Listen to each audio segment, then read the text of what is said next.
Good evening.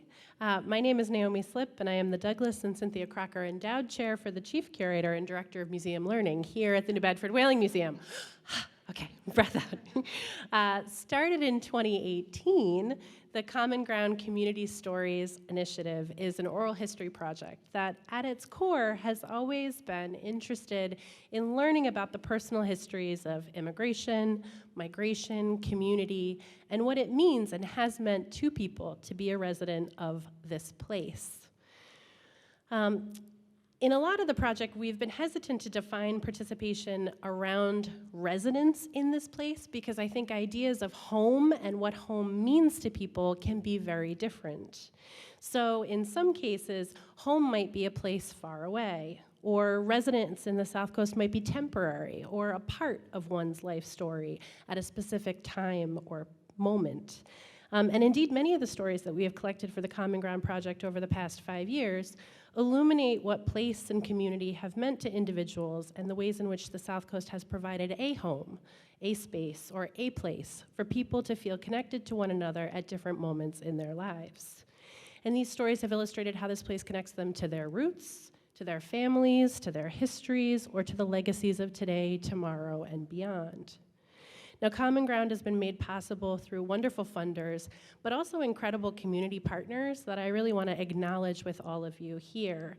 And those include the SouthCoast Artist Index, 20MI2, Our Lady of the Assumption, the New Bedford Free Public Library, Joseph Abood Manufacturing, the Unitarian Universalist Society of Fairhaven, the Westport Free Library, Hong Mays, the SouthCoast LGBTQ+ Network, Bethel, AME Church, Coastline Elderly, the Community Economic Development Center, and Grace Church.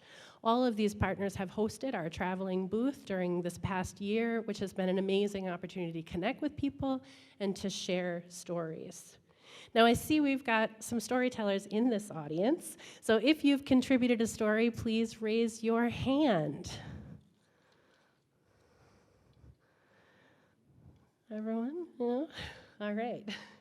Well, I hope those of you that did not raise your hand will choose to contribute a story.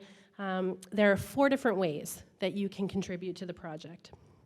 The first one is to make an appointment with a museum staff member. There are 3 of us that can meet you at the museum or go to you or a community member if you have someone that can't get out of the house, and we can record a story face-to-face.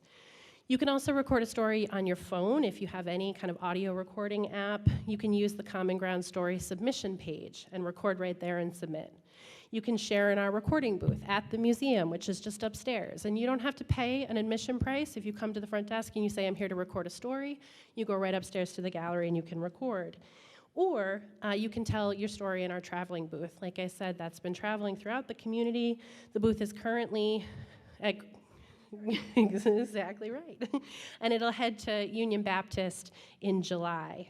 So we'll be continuing story collection on this project through at least August, potentially through the end of the year, but please do share your story this summer if you have an opportunity to, and encourage members of your community to contribute as well. I think what's particularly powerful is if you have an elder in your community, if you have someone who is the storyteller at family events or always just has a great yarn. If you feel comfortable and you have a smartphone and you can help them with that technology, or you can sit down with them for 5 minutes and record that story and submit it, that's a way to preserve those stories and be able to share them.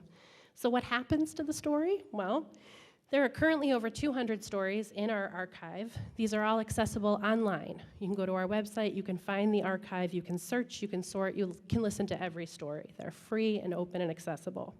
Every story is transcribed. And if it was submitted in a different language, there is also an English transcription. So we've got stories in Spanish and Quechua and in many other languages. Every story is also accessioned and cataloged, and it becomes a part of the museum collection. And what that means is that the museum is dedicated to preserving that story forever. Researchers, descendants, community members for generations to come can access that story, and your descendants, decades, hundreds of years from now, hopefully, we're just hitting our 120th anniversary, right? We'll be able to access your voice and listen to you tell that story about what the SouthCoast means to you, and that's a pretty incredible legacy. So, enough about the project. In this special program tonight, we're going to hear from 4 storytellers who have participated in the Common Ground Project or bring a unique story to share with you. These are stories about immigration, about community, and about belonging. We'll then invite you at the end of the program to reflect on and share your own connections to the South Coast and the themes that we'll explore today. So thank you all for coming, and I will tell you the lineup here, and they'll each come up and give their story. So the first storyteller tonight is Daniela Mello. Oh, Paulina Arruda.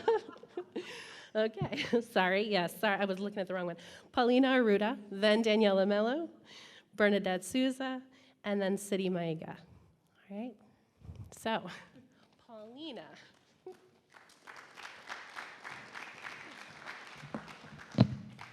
Good afternoon. Our little corner of the state is very diverse. There's many communities from different parts of the world, and it's been going on for over 100 years.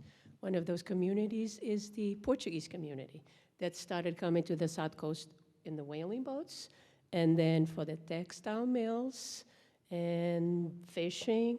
So we've been around in the South Coast for over 100 years. And the last big wave of the Portuguese community coming immigration was in the 80s. Now, when we talk about communities and story from communities, these communities come, but there's not just individual stories. They form groups, they form associations, there's the churches, there's the schools, and there's the media. There's TV, radio, and newspapers. My story is about WJFT, 97.3. Now, 97.3 has been transmitting in Portuguese since the late 40s. At that time, it started with a couple of hours. It was known as the ethnic radio station, though there was Polish, there was Italian, there was the Portuguese, so it was the ethnic radio station. And as the years went on and more Portuguese came to the South Coast, more hours. There were more hours in Portuguese. So in 1975, Edmund Denise, which some of you probably know, he was DA and the state representative in Massachusetts, bought 97.3 and turned it into what we know as WJFT. JFT stands for Jacinto Ferreira Diniz, which was his father's name, so he named that after his father. So we've been around, so in 2 years we're going to celebrate 50 years of WJFD and 75 years of 97.3 in Portuguese. So it's a long history, and it's been many generations. And really the challenge is keeping up with all the generations and what they want, what they like. Now, a radio station, just like a TV station or a newspaper, is very important in any community. Independent news, independent media is very, very important in any community. In an immigrant community, in the ethnic community, is just as well or even more important. When they first arrive, it's something that connects them to what they left behind, like the news from Portugal or the music they knew. It connects them to the community that's already here, like what is going on, what's the events, what's happening in all the communities, who is the people that establish small businesses. It's a way for them to advertise their business, because mainstream media might be hard. It's too expensive. They would not be able to advertise. Right now, it's also, we are connecting generations. We have grandkids and great-grandkids that heard the radio with their grandparents or with their grandparents. So it's a way of them connecting. Some of them are learning Portuguese, so it's the way for them to practice the language or keep up with the language. And it's a way of connecting with the grandfathers. They used to listen to the soccer games with the grandfathers. Also, it's a great way we connect these communities to America, to the American society, what is going on in American society. And we facilitate the integration, like what they need to do, what they need to go, what's the process.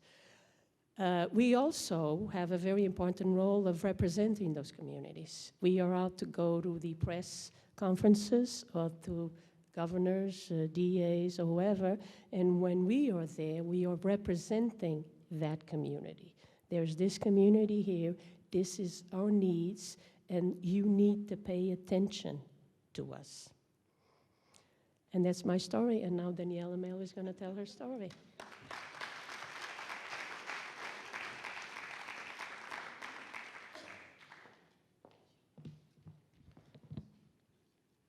Hi. I'm Daniela Mello, and I'll tell you a bit about my path to New Bedford from Portugal. It's hard to do this in just a few minutes, but I will try. You know, I'm actually going to start with something that happened to me just last week. I was at Market Basket, right off Cogs Hall, with my 4-year-old son, asking me for every toy that he could see from afar. You know, they keep them in the corners of the aisles. And I noticed on my left this Guatemalan family just going by, and they looked incredible. They were clearly fresh arrivals. They hadn't been here for very long, and I could tell that because of the way they were dressed, in part. So it was a family of mother, father, a teenage daughter, maybe 15, 16, I want to say, and a young boy. The mother was dressed in full indigenous garb, right? She had this incredible huipil on her, deeply embroidered. I mean, it was a thing of beauty. She was a sight, you know? The father was also in indigenous garb. But the daughter, she could have been any other American teenager you've ever seen, right? She was wearing jeans and a t-shirt and sneakers, you know, and I hear the mother speak to her, and it wasn't Spanish, so it must have been Quiche, right? And then I see the girl go to one of the workers at Market Basket, and with a heavily accented English, asking for an item, you know, that I imagine her mom had just asked her about. And that really meant something to me because I could see that daughter, right, that teenager, acting as the bridge between her parents and this new world that they were inhabiting, this new society they were inhabiting. And I could see myself there because when I was 17, my parents packed up a life and 5 kids and brought us to the United States. And I was the only person who could string a sentence together in English, more or less, because I had had some high school English. So I had been, for years, I still am to a certain extent, that bridge, right, between my parents and this new experience and this new world that they're inhabiting. I was a terrible bridge because I had no idea what I was doing. My English was terrible, and you know, I was completely lost in this new society. And I remember deeply feeling that sense of loss, of not knowing who you are, of not knowing how to behave, being hyper aware of everything about you, the way you dress, the way your hair's done, the way, you know, I remember girls, this is the 1990s. I remember girls in Central Falls High School, because that's my gateway to America. Central Falls, Rhode Island is the city that my parents moved into. They had these things that they would clip on their eyelashes, like during class. And I was mesmerized by this. This is a detour, but anyway, you know, everything was strange and everything was new. And that's something that really sticks with, I think most people who have gone through a true immigration story and experience, is that you become so hyper aware of your difference for so long. And it takes a very long time for you to feel at home. Years, years. Fast forward about 10 years, I'm in grad school pursuing a PhD in political science, and I decided to apply for this grant to go to, in Connecticut, I'm in Connecticut. I decided to apply for this grant to go to Lisbon to do some research that I had hoped, would lead to my dissertation topic. So I applied for this. It was a grant by a big Portuguese foundation called the Luso-American Development Foundation, and I got it. I was like, great, okay, I've got money to go to Lisbon for 2 months to the National Archives. And when I get there were other scholars that had applied. I wasn't a scholar yet. I was totally just a grad student. But they were scholars. They had their PhDs already. They were all, professors working around the country. And there was this guy who lived in New Bedford, all right? And, he was this interesting guy who had moved to New Bedford from Ohio. And he seemed to know everything there was to know about Lisbon. Now, mind you, I am Portuguese. I'm from northern Portugal. I'm not from Lisbon. I grew up in deep northern Portugal, okay? So Lisbon is a place that I had been maybe twice in my life. So suddenly there's this American from Ohio, and he's saying, hey, I'll give you a tour of the city. I know everything there is to know about Portuguese history, blah, blah. Well, I married him, okay? 9 months later. It was quick. But the one thing that happened when I met Tim Walker, it was my husband, is that I had never set foot in the city. And he had been living in the city for a few years because he had gotten a job at UMD, and he's a professor of history. And he loved everything about New Bedford, right? You could tell that he was just glowing. And I remember him telling me in one of our early dates in Lisbon, saying, oh, you're gonna love it. You're gonna love New Bedford. I mean, I get out on the streets and I hear Portuguese every day. Tim is an aficionado of everything Portugal. If you ever meet him, you'll realize that quickly. And I remember thinking, this guy's crazy. I've been trying for 10 years to become American, and he wants to bring me back to a Portuguese community. I don't need to hear Portuguese every day. I speak Portuguese, Why would I want to be understood when I'm speaking Portuguese walking down the street? But I came here because of him, because he was living here, because he loved it, because he had completely fallen in love with, he's a historian, so there's no better place than New Bedford for anyone who loves history and who loves this connection to Portugal. So when I first came, it took me some time to adjust. This was 2008 when I moved to the city. And I can say that, anyone who's been an immigrant knows what it means to be sort of in between, right? You understand that once you leave the country, you're no longer the person you left behind. You arrive at this new country, you become a new identity within this new society. You then go back to your home country thinking, finally I'm going back to somebody that understands everything I'm saying, how I'm moving, and you realize that you've been changed so much by the new country that you're new to them now as well. You're in between, right? And to me, New Bedford became the perfect home because I realized that New Bedford is a place in between. New Bedford has done this for so long. It has so many layers, so many communities. There's so much thickness and density to the lived experience in this city that I can honestly say that New Bedford is the perfect in-between place for my in-between soul. Okay. So I think I went over my time, so I'm done.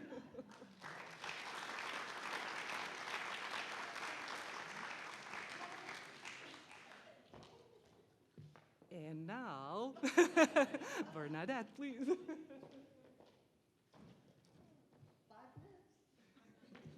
No, I'm going to try my best. So I'm going to speak about community and a sense of belonging. Born and raised in New Bedford all my life, 56 years. I figured I would take this opportunity when they said, could you tell your story about immigration? I would take this opportunity to thank many people that when you look at this face, there's many faces that come with this face. There's many faces. So I'm going to talk about growing up in the Bay Village, housing projects back when, in the 70s. They were erected in, 1941. And there was a lot of urban renewal. And I'm Cape Verdean descent. First, I want to say my husband, Kevin, who's here. Thank you, honey. I got to say this, and my son, Cody, who's here. Thank you. No, these two. They're my rocks. I wanted to say that because when you start talking, I don't want to lose that. These two are my rocks. So there was a lot of urban renewal, and they built these housing developments. There was about 241 units, and a lot of Cape Verdeans were displaced from their homes with all this urban renewal, and we were placed in this village. There was a lot of Jewish people, I believe, as well, that were in the village, that were living. A lot of people looked at this village as people who were, I don't know, poor things. A lot of people would say, you know, with the kids, oh, we got to go in there and help them. Well, this village was a godsend to me, and it's my foundation of who I am today. In this village, we had many, many moms. There weren't many dads. There were many, many moms that live in this village. I learned 3 things that I carry with me today, deep in my soul, and it makes me who I am. I learned community. I learned relationships. And I learned about trust. If you have community, relationships, and trust, you can have everything. These moms, they all helped one another. If my mom didn't have, another mom gave. If she didn't have, vice versa. We always had a friend to play with. You know, I'm going to look, I see Kathy Gomes, and just raise your hand, Kathy. Kathy Gomes, she lived 210 Acushnet Avenue. Avis Duckett, raise your hand. She lived 117 South 2nd. Louise Grace, she lived 139 South 2nd. I was able to get 3 of them. Believe it or not, Avis Duckett still lives in Bay Village. And how many years, Avis? How many? 52? 52 years. But in this village, this is what made me who I am. These moms held it down. True grit, true grit. And with this village, we also were very a part of a church, Our Lady of the Assumption Church. It was on South Water Street first, and Hurricane Carol ended up demolishing it, and they rebuilt it, and it now sits South 6th Street. This church and the people that were in this church played a vital role with we kids in Bay Village. So right now I have Sister Mariana, could you just raise your hand? And I have Dorothy Lopes. Dorothy Lopes and Sister Mariana played a major role in my teen years. They taught me empathy. They taught me compassion. They taught me to stay on that narrow road. Don't choose the wide road. A lot of my friends chose the wide road. But I don't know, I stayed faithful. Confirmation, right? Confirmation, I don't know, the Holy Spirit just got me during confirmation, and I thank that. You know, and Dorothy, I'm going to tell the story real quick, Dorothy, it's true. You know, I used to have acne, and I could never look at anyone in the face, and she would always, you know, look at me, you're beautiful. You're beautiful. And she would just say such the nicest things that made me feel so good until one day I believed it. And now, this is me, right? I believed it, though. And she still does it. My son just got inducted into the National Honor Society. Out of the blue, he gets a card from Dorothy saying how proud she is, right? And it's the little things like that. So Dorothy, I thank you. Sister Mariana, having the trust in me, right? To send me away to become a certified youth minister for the church, even though I ended up getting a job at the Boys and Girls Club. But I was ministering to a lot of kids. I looked at it that way. But they had faith in me, and still today I sing in the choir with Sister Mariana, and I'm still a faithful servant to Our Lady of the Assumption Church, the first Catholic Cape Verdean church in the nation. Then, while living in this Bay Village, there was a school, T.A. Green School, which right across the street. That school played a vital role with the kids in that village. We had some amazing teachers, and guess what? I have my first grade teacher here, Miss Otterbury. Raise your hand. Talk about how people make you feel. And I say it all the time, and I'm always so proud whenever I see, I tell that's my first grade teacher, and I love her. Teachers do make a difference. They leave gems. They leave gems. So thank you. Thank you for everything that you've done. You moms too. And now that I'm in my profession and I work with youth, 30 plus years I've been working with the youth, and I always try to leave them something. I always try to, I'm an executive director, Youth Opportunities Unlimited, and I've been there for 13 years, work Boys and Girls Club. I am a board member here at the New Bedford Whaling Museum, second vice chair, and I'm chair of the Museum Learning, so I'm a part of this as well. But you think back, but today, you end up coming across certain people that come in your life for some reason. And here's another person that's here that's very, very dear to me as well. Her name's Allison. Allison, raise your hand. And Allison came to me through my job as a consultant, and then I had the honors of having her coach me. As an executive director, it's very lonely at the top.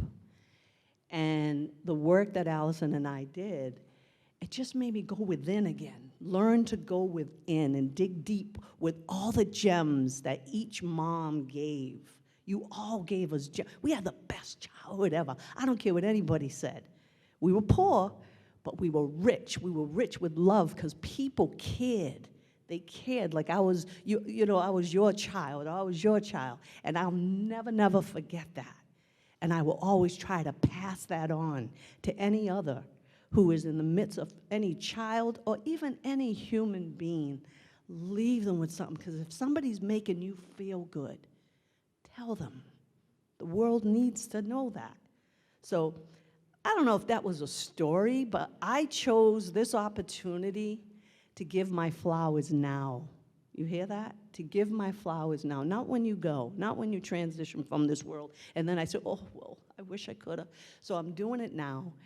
Thank you, my Bay Village moms. Thank you, my well-away family, my husband, my son, who, my life is crazy. I do so many things. He say, where you going now? But I thank you for trusting in me to do my job and what I do with my busy life. Mrs. Otterbury, I thank you. I thank you, because you did plant a lot of seeds, first grade. And Wayne Regal, too, if he were alive, he would be in this room as well. And Mr. Brittle, too. He couldn't make it, but he's another one that played a major role. And Alice, and we will continue this journey moving forward. So that's my story.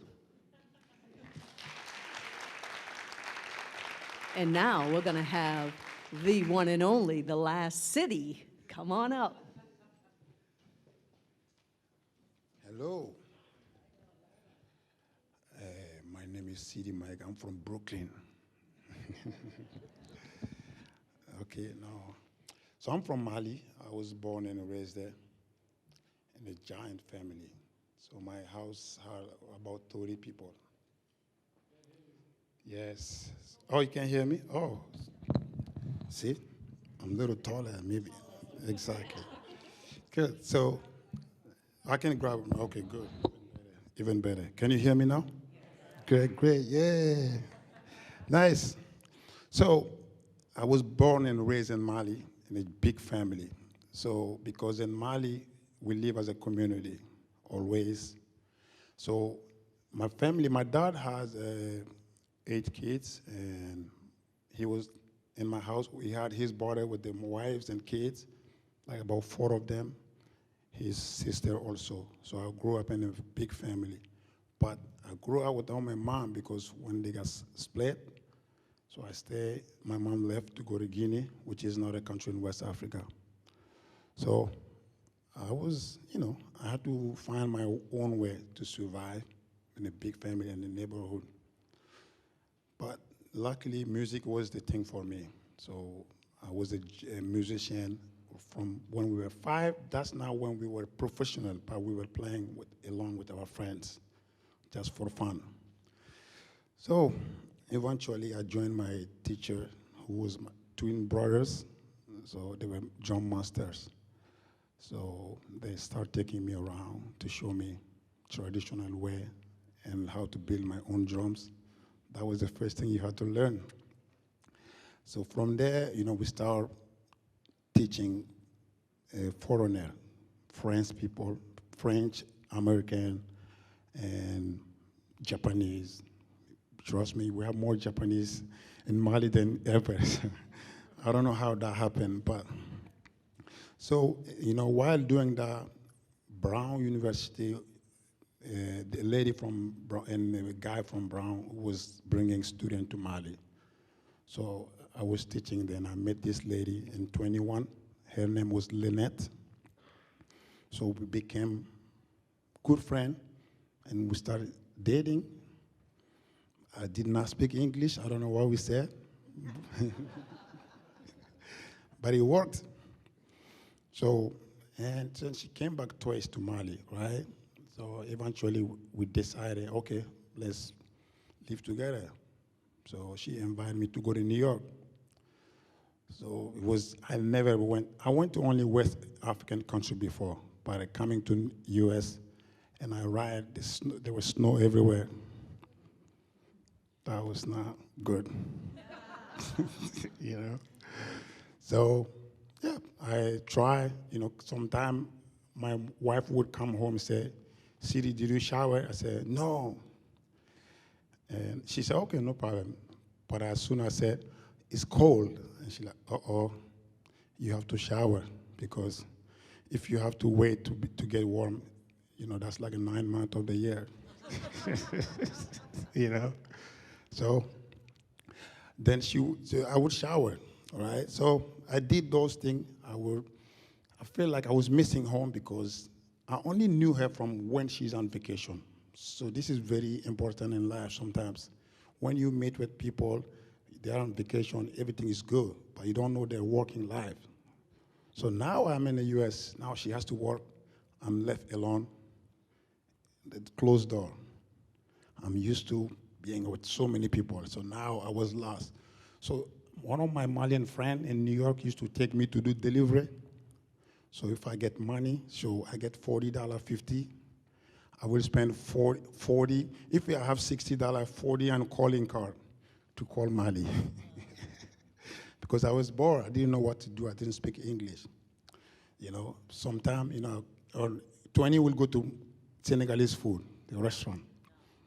So eventually, then she applied for a master at Brown, Trinity. Then it became worse. Because New York, even though their doors are closed, but Rhode Island is worse. You don't see anybody on the street. And she became busier and busier, because sometimes she would leave the house at 7 and came back by 10 p.m. So I had nothing just to walk around, seeing what's happening, play my drum, but you can't play all day, every week. So, but, I had some of the Malian people who were living here also. So I would see them. I don't even call them, because in Mali you can do that. You just show up. I don't like that anymore, but we do that. Right, so, but what I did, I understand, eventually I said, a lot of immigrants, even when they travel, they live in different countries, but their mind is in different country. So I don't want to forget about Mali, but I need to live like I'm here. So I started to go everywhere. I went to drum circles. I went to open mics. I decided to pursue music career in a way nobody did here. Not nobody, Malian people, djembe player. I started to go to school. I took a risk. I applied for Berklee College of Music. They accept me, and I went there for free. So yes, so I started building my own friend because people were telling me, oh, you're building your own community. Because what I did, my music, I always bring Malian, but I always bring other people from different backgrounds. As of today, I built a band called The Bridge Where We Meet, which has 4 of my Berklee professors. They play cello, saxophone, trumpet, trombone, keyboard and stuff, and steel pen. But one of my band members is here. So I don't want to go too long because we're going to be playing here. But I just decided to share this one Beatrice asked me to do because I met her more than 10 years ago. My dear friend. So what I understand is like, in the name The Bridge Where we meet was like, I want to appreciate my culture, but also want other people to feel like we all appreciate each other's culture, because it's not all about me. If you like mine, why I don't want yours, And if I say it's only my culture, then you should not care about mine either, right? So for that reason, I think opening up to everybody was the best thing, and I'm glad I did. Thank you.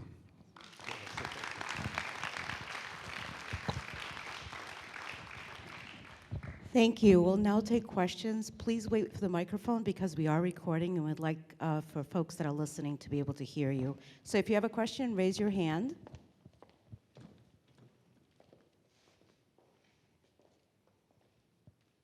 Any questions? Do you have questions for each other on the stage? Oh, there's one here.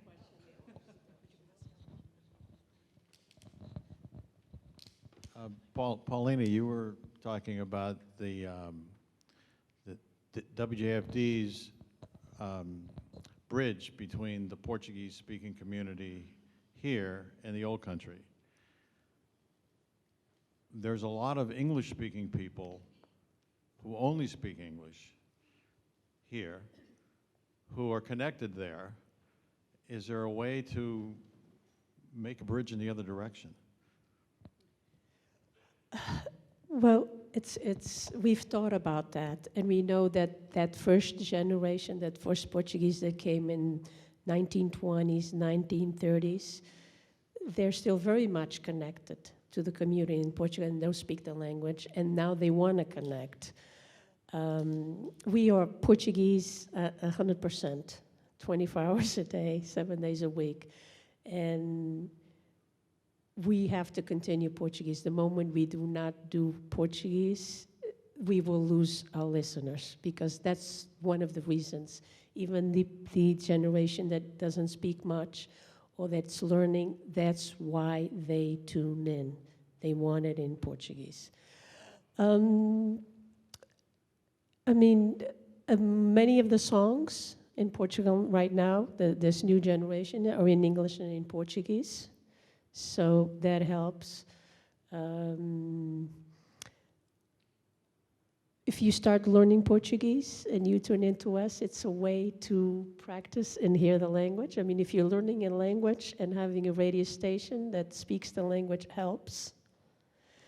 But we do have interviews, and we do have a lot of stuff about Portuguese and the culture and the history. They're all in English. We do some interviews and some events in English that talks about the politics, the history, and other stuff in Portugal. I think you've been kind enough to host me about Common Ground in English. That's right. And other museum exhibits and events and things. And we do the same for other associations and stuff. So that's the most we can do right now.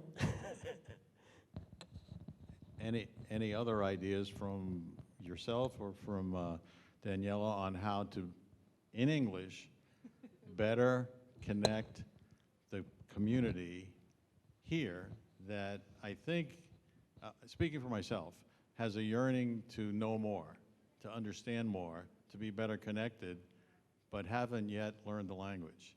What avenues do we have? That's a tough question. Portuguese news, I'm sorry, I don't want to interrupt, but if you go to the Portuguese RTP and CNN and Seek, I'll bet you anything. I haven't done that. I don't need to. I listen to, but they will have content in English, I'm sure. On RTP? Yes, and Seek, and they have CNN Portugal now. I'm pretty sure they will have it. That's a fact. I mean, Portugal is not one of those European countries that dubs everything that comes through. Everything comes, or almost everything, except maybe for children's shows, comes in the original language with subtitles. So the connection in Portugal is strong. Portuguese are very, very open to everything American. I think you're talking about a different type of connection, though, between the Portuguese-American community here, Portugal, right, and the English-speaking community that surrounds that Portuguese-American community but doesn't share many activities, events, knowledge, history, and experiences. Right. I'm aware.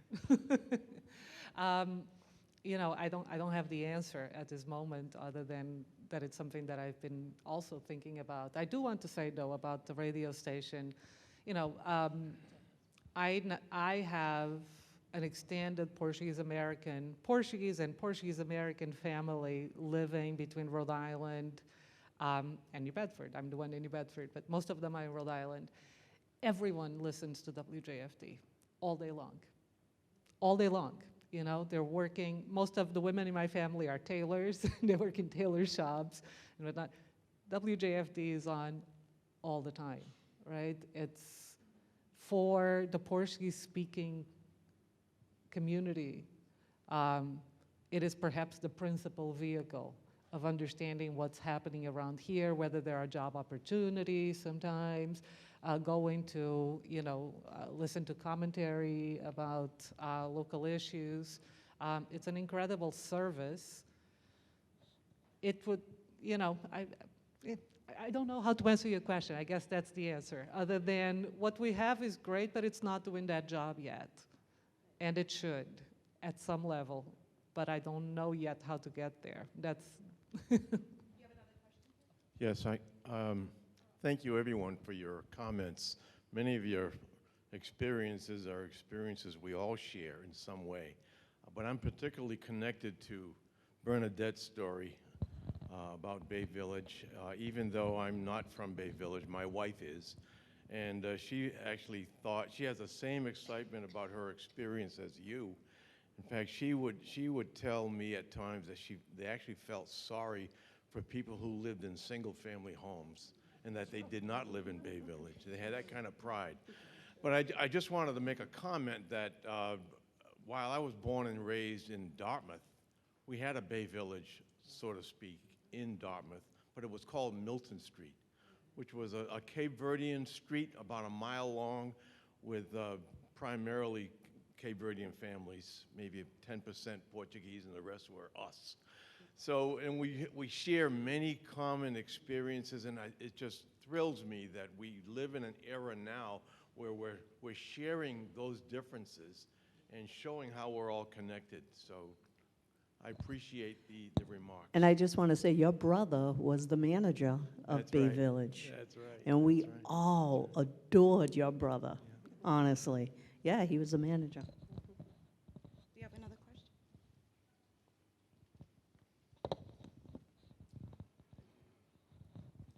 I too would like to thank you all for your stories. They were very, very enlightening. My question, I guess, is this. When I was a kid growing up, everybody used to extol the virtue of America being the great melting pot, where everybody would come over from the old country and and become Americans and form you know, a new America, but it was a combination of all the things mixed together. Today, it seems that the metaphor that's used a lot is the salad bowl, where you still have a big salad, but all the different vegetables maintain the integrity of their own uniqueness. And I guess the question is, some would argue that the first way was the better way and a more homogeneous America, less contentious. Others would argue, no, the salad bowl is actually a better metaphor and stuff like that. And I guess I would just like to hear your comments from your perspective as to what you think. Thank you. Looking to the political scientists and sociologists. I'll let Cindy start. You go first. You sure? Because you haven't had this mic. Yeah, no, I know. Do you want to go? I can go. I still think, I think it's more of a melting pot than a salad bowl. And it goes both ways, like in the Portuguese culture, like food. There's Portuguese food here that you don't see in Portugal because it has melted with American food. Okay?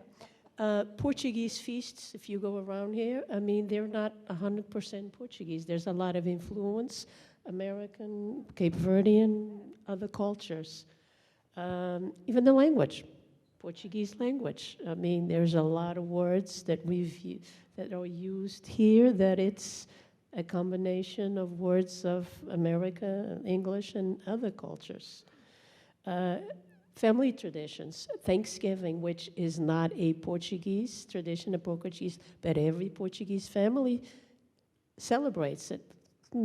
Probably not like 100% American family does, but they do a mix of, in terms of the food and traditions and the things. So there is a melting pot, and there is, I know what you're talking about, there's a lot of talk, there's a lot of tension and things going on, but if you go down to the communities and really look at these communities, local like New Bedford, and we're talking about Portuguese and Cape Verdean, but there's many other cultures in New Bedford. You see that. I don't know that I can answer that better than, oh, did you need to say? Okay. And I won't answer it as a political scientist because that's not my field anyway. I'll tell you this, right? I grew up in northern Portugal. I was born in '81, so, you know, it's a post-revolution child. The revolution in Portugal being the mid-'70s. And I still grew up in a Portugal that was deeply homogeneous. I mean, in the real sense of homogeneous. I had never met a person of color until I got on their airplane and moved to the United States. Not because, you know, we were kept separate or anything like that. They're just, everyone was just from the same place, you know? As far back as I know about my family heritage, we all come from the same valley, right? And that's the sort of place where I grew up. So when I first enrolled in Central Falls High School, which was a majority-minority community, it still is, first I learned Spanish very quickly. My Spanish became amazing. I aced the SATs in Spanish without ever taking a Spanish class, because if you didn't speak Spanish, you had no friends, right? So that was actually my first acculturation, and my first experience in America was, oh, here I am in this community. Everyone comes from Colombia, Dominican Republic, Guatemala. I had some Chinese friends. There were Puerto Ricans. I mean, Cape Verdeans. To me, it was like the Tower of Babel, you know? It was bewildering, but also incredible. And I say this because the most exotic family in my town was, you know, the family that was a Jehovah's Witness family. We're all deeply aware of them because they were the only people that practiced something else, you know? So that, to me, I don't like either metaphor, to be perfectly honest, like melting pot or the salad. I don't think that the United States, its richness to me, it's the fact that the silos do exist, but they're not completely closed up silos. They sip, they bleed into each other, and they create something new, right? Portuguese American traditions are different from Portuguese traditions, right? Like, to me, my own assimilation process, if one believes assimilation is possible, I assimilated to a Spanish-speaking community that came from all over Central America and South America. I then assimilated to a very white Anglo-Saxon Protestant college, that was radically different from the first years that I had in the US, different culture, different everything. I then assimilated to the Portuguese American community, which was very different from what I thought I was as Portuguese, right? So anyway, I don't have a better metaphor, but I resist the idea of assimilation, and I resist the idea of the silos at the same time, because they do bleed into each other. They create something new, and that's what's incredible about the United States, is the richness of the experience of living in a place that was never homogeneous, right? I also want to say thank you all so much for your stories. Daniela, if you could sit down with that 16-year-old girl you saw in Market Basket, what would you say to her? Oh my God, that's a really tough one. Because, I started with that because my first 2 years was so difficult. I just remember the hardship of of surviving that assimilation, that transition. It was so difficult to have the roles in my family completely inverted. And suddenly, I'm the one who's calling the electrician. I'm the one who's calling the bank.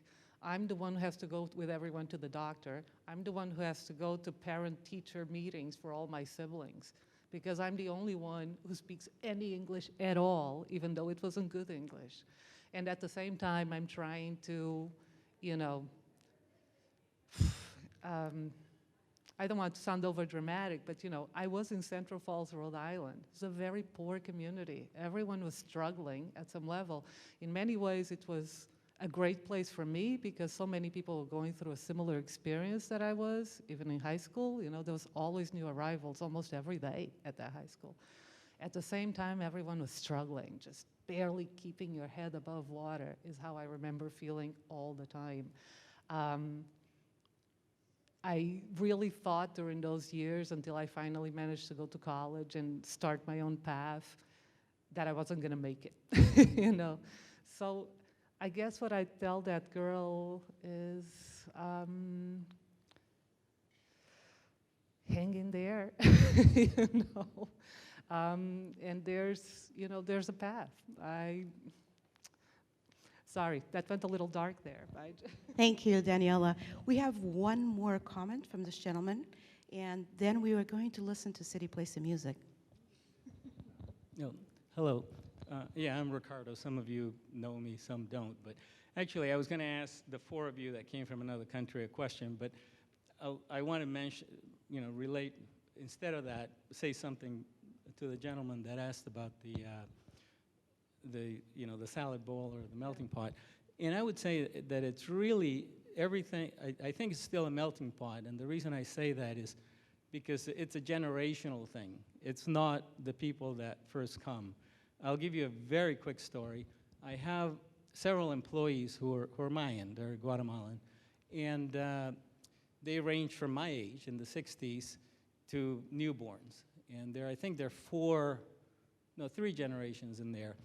The first generation only speaks Quiche and some Spanish. The second generation speaks English and some Spanish and some Quiche. And the third generation only speaks English. If you take the first generation out of it, or the immigrants, let's say, the original immigrants, the language of choice is by far English. The music of choice is what all of our kids would listen to. They don't listen to anything other than English, whether it's school, whether it's cultural stuff, music, what they read, etc. So I'll make that point, and that happened to me. I mean, I happened to marry this lady who goes back to the Mayflower, but our kids basically changed me. And my first language is Spanish, but the only people I speak Spanish with is some of my Guatemalan employees. So I would say it's generational, so wait for that second generation and they'll be part of it. I mean, what we would consider, part of that melting pot. Thank you all very much. This was very engaging. A round of applause for our storytellers, please.